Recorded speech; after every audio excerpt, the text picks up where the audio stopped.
রাজা মহারাজা না হলেও শখটা তাদের মতোই।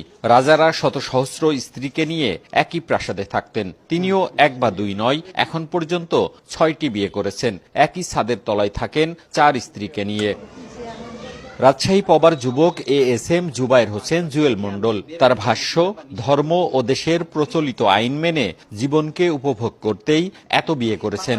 তিনি জানান, স্ত্রীদের পরস্পরের মধ্যে কোনো অশান্তি নেই। বাবা মা সহ 4 স্ত্রী ও 3 সন্তান নিয়ে দিব্যি সুখের সংসার। 4 জন স্ত্রী তাকে খুব ভালোবাসেন, যত্ন নেন, নিজেকে ভাগ্যবান বলেও দাবি তার। মুসলিম নাগরিক হিসেবে আমার কোরআনের আইন অনুযায়ী আমি 4টা স্ত্রী সবসময় রাখতে পারবো এবং বাংলাদেশের বিবাহ আইন অনুযায়ী আমি 4টা স্ত্রী রাখতে পারবো। এই আইনটার আমি সুযোগ নিয়েছি। আমি এটা বলবো না সুন্নত পালনের জন্য অথবা আমি তার মধ্যে কোনো খুঁত পেয়েছি তাই না।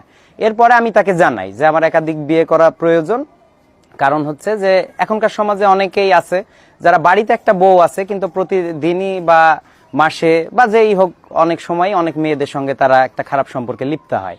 আমার এই চিন্তাটা নাই। আমি বৈধভাবে 4টা মেয়ের দায়িত্ব নিতে চেয়েছি, ভরণ পোষণ, বাচ্চা, সন্তান সবকিছু মিলে। মণ্ডলের স্ত্রীরা হলেন রিমা, রূপা, ময়না ও হাসি। 2012 সালে প্রেমের পর পারিবারিকভাবে বিয়ে করেন প্রথম স্ত্রীকে। বনিবনা না হওয়ায় 36 দিনের সন্তান রেখে বিচ্ছেদ হয় তাদের।